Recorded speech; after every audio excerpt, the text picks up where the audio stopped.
Well, hey everybody, how's it going? So I figured I'd make a video of today's project. I'm building my own stock tank. So what we've got here is an IBC tote. And I buy these from the neighbor. I got sick of buying stock tanks from like Fleet Farm or Farm and Fleet or any of the farm stores. I'd buy 1, 2, 3 of them a year. Cows keep breaking them.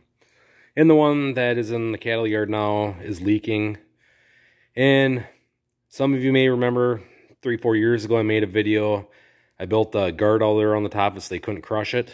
And that worked. That prevented them from cracking them that way. But somehow this tank has developed a leak in one of the seams. And this is one of those poly foam type of tanks. And if you look at it, there's seams in them. Where some of the nicer tanks are all plastic. They may be better, I don't know. But I'm not spending another $200-300 on one. Well, the one to replace this one would be like $260. So I get these tanks here from a neighbor for little to nothing. I think with the cage, he gets $60 for them, but I can get all the plastic part, the insert, I can get those for free. Because he has people that want the cages, but not the inserts. So this here is kind of a prototype. This is going to go in the steer lot for the cows and steers to drink out of for right now. See how it goes, and I'm probably going to build a different one in the near future because this one right here holds about 150, 160 gallons. And the plan is on the next one, I'm not going to have it in the cage. I'm going to drop it right to the ground, which I'll gain another 6 or 8 inches right there in height on the plastic, so it'll hold more. But for right now, I just want to leave it in this cage and just try it, because this might go to pasture here, not this summer, but I'm thinking next summer. The plan is to bury water line out to happy medium between 2 of the pastures, so the cows can drink out there instead of having to come all the way back to the buildings. So this one will end up out there eventually. But what we've got here, I cut this IBC tote, so it's between 20, I think it's like 28 inches. And my other tank out there is 27 inches, so I figure 1 inch higher, they can still drink out of it. No problem. So I cut this, and I left the back on here as a protector for the float. And then I used the top, which I cut down a little bit, so the water can flow underneath, obviously, but it should still protect the float ball behind there. We've got a Job full flow valve right there. I don't have the float on it yet. The float's still in the box. But I put that on there to protect it. There's 1 bolt on each side, and then there's 3 bolts across the top. That one is double nutted. These 2 you can take the 4 bolts out, leave that one in, and you can pivot this out to adjust the float. So that should help protect the float from the steers, because you know how steers get to be naughty. And then back here, we have a washer hose for a washing machine, a 5-foot hose. I bought the one that has the 90 on it. And then I got the 3/4 inch garden hose thread to 3/4 inch pipe thread adapter. Then I have the gas valve on here, which threads right onto the Job valve.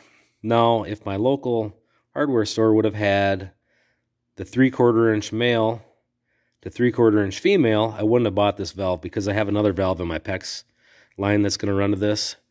So I'm going to have 2 valves with the stock tank, but I guess whatever.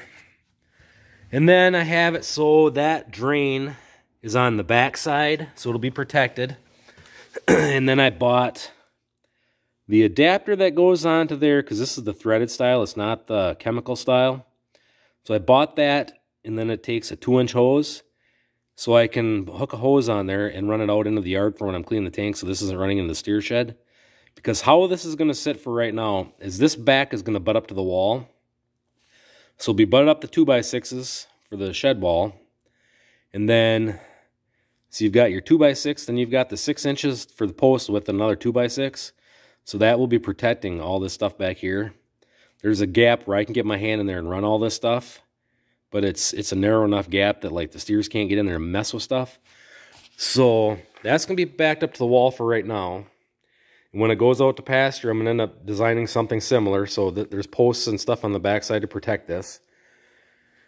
And for right now, it'll be so the steers will drink on these two sides, and then there's 2 slots here for cows. Right now, the tank that I have, only 2 cows drink at a time anyways, so this should be fine. Once it goes to pasture, it's going to be set up so the cows can drink from the 3 sides. So, and I don't really know what else to say about it. The plan for the next one, all I have left to do is I'm going to weld that on there. And then I'm going to weld a support on a heavier piece of steel across the top, I think. Because I think that's going to just fall apart. Not for sure yet. But that should help in case the steers get to pushing anybody. Hopefully nobody falls in there. But they tend to do stupid things, so who knows.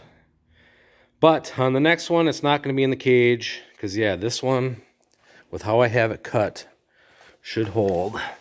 There's the 170 mark. There's the 150. So it should hold right around 160 gallons. So the next one, if I build it so it's not in the cage and it won't have the bottom under it, I should gain another 6 to 8 inches. So that'll put me up close to between the 175 and the 200 mark, which it'd be put it really close to 200. That should be plenty of water. So, and then it won't be in a steel cage. I'm going to build, it won't be in this steel cage. It'll be in a cage that I'm going to build.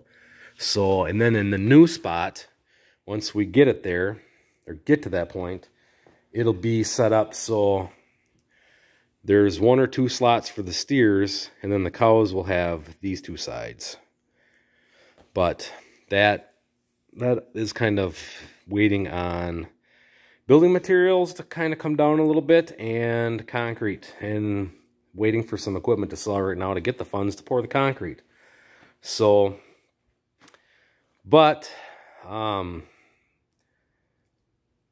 so eventually, like I said, this is going to end up out in the pasture, and the new one will end up in the cattle facility area.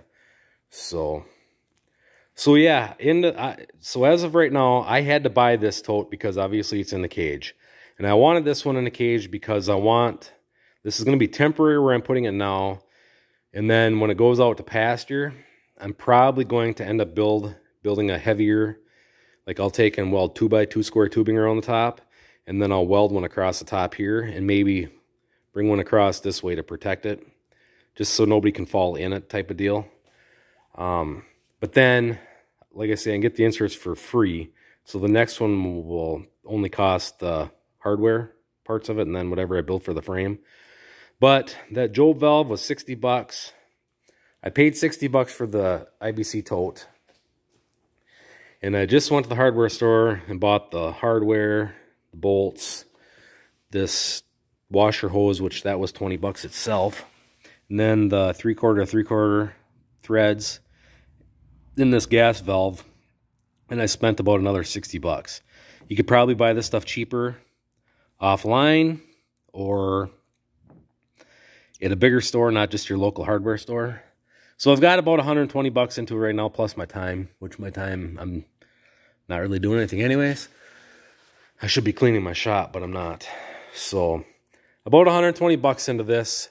If I would have to go out and buy another stock tank, even if I bought one that I could reuse my top protector on, just the tank is $260. And then I'd still have to buy another valve. So there's another $20. So you're looking at almost $300 into that. So considerable savings here in money. And like I say, this is a prototype. It may or may not work. I don't know how these are going to hold up to the manure. I think on a pasture it's going to be better because of with how we'll have it set up. In the steer lot and the cow lot, they might not hold up so well.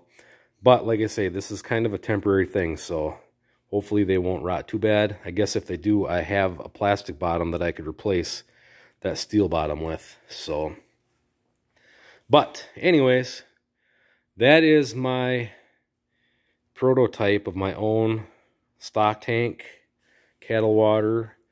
Right now I'm using a 300-gallon tank. During the winter I trickle feed it. So basically My wood stove heats the house and the shop and my hot water out here. And in the 1-inch supply line from the house to the shop runs inside the same tubing that my hot water lines for the heat run through. So you get that heat exchange. And just in that 1-inch line from the house to the shop, there's over 10 gallons of hot water in there alone. So I pretty much, I don't even run a hot water heater in the shop in the wintertime. I usually just get that for my hot water because and in the wintertime it's backwards. I shut my hot water heater off, so I have cold water in the hot water heater, and then my cold water is actually hot water. And then in the summer, it's obviously your hot water heater is now hot, so then your hot water is actually your hot water, and your cold water is cold water, if that makes sense. So I trickle feed my stock tank, and all winter this year, my stock tank was, I don't know if it was ever above half full. So as long as I keep that flow rate right, this should never overflow, and it should always be trickling, so the valve should never freeze. And being this valve is underwater, it's going to be protected even more. But in tank number 2, when I build it, it will not be in a cage. That Job valve is not going to just get mounted right to the plastic. I have a chunk of 2 pieces of steel that I'm going to build a flange. So I'm going to drill out the 1-inch hole for the Job valve, and I'm going to drill 2 half-inch holes that I can weld steel pipe into. And then that's going to be set up where, if this is ever a problem, I can run PEX tubing into here, back to them 2 tubes, so it's like it'll be like a heater in the bottom here. And then I will run 2 water lines, a supply and then a return, from this tank to my hot water heater, and then I'll just put like a pump for my wood stove. I'll get another one of those pumps, and I will just pump hot water from my wood stove through the tubing into here to heat this, and then back to the hot water heater. Instead of having an electric tank heater inside here that could possibly short out someday, which I have had happen, when all of a sudden your cows stop drinking water, test your water to make sure you don't have a tank heater that's shorting out, and that's what happened to me twice. So I am really against having tank heaters in my stock tank. I would rather use the hot water heater and flow back and forth. Then it also keeps my water lines thawed out. However, on the second one, that's the way it's going to be. And then I'll just cut a bigger hole, put that piece of steel up to it. It'll have 6 or 8 bolt holes all the way around like a big flange, and the other one will bolt up to it the same. And then we'll just silicone it sandwiched in there, and then I'll have everything right there. So that's the plan for the second one. But this one here, like I say, is the prototype. This one is going to be in the cow yard, steer lot for right now. It's going to go to pasture once we get the water lines run out there. All I'm waiting on is to see about getting the... I know a guy that has a 3-point trencher. It goes down like a foot into the ground for burying up to like 1.5 inch water line. And we're going to run 1.25 inches, I believe it was, out to where this is going to go between the 2 pastures, between 2 of the pastures. One pasture, the cows are going to come back to the yard for water. The other pasture, they're going to come to a middle point, so they don't have to come all the way back to the yard. So there should be plenty here for that many animals. So anyways, just figured I'd make a quick video of what this is, so in case anybody else is looking for options. This tote is not a chemical tote. This tote had food grade material in it, and the plastic is heavier, thicker than what a lot of the other tanks are that have like Roundup and stuff in. This had vitamin B in it, B or B3 or whatever the heck it is. It's vitamin. It's very syrupy, sticky crap. It goes into like Gatorade and stuff like that. So the stuff that's in here is food grade and it's safe. You can get the ones that had chemicals in them for free. You just have to do a lot of scrubbing with those. So anyways, I will make another video of this once it is out in operation and you can see it working. So anyways, thanks for watching, everybody. Stay tuned for more, and we'll catch you on the next one.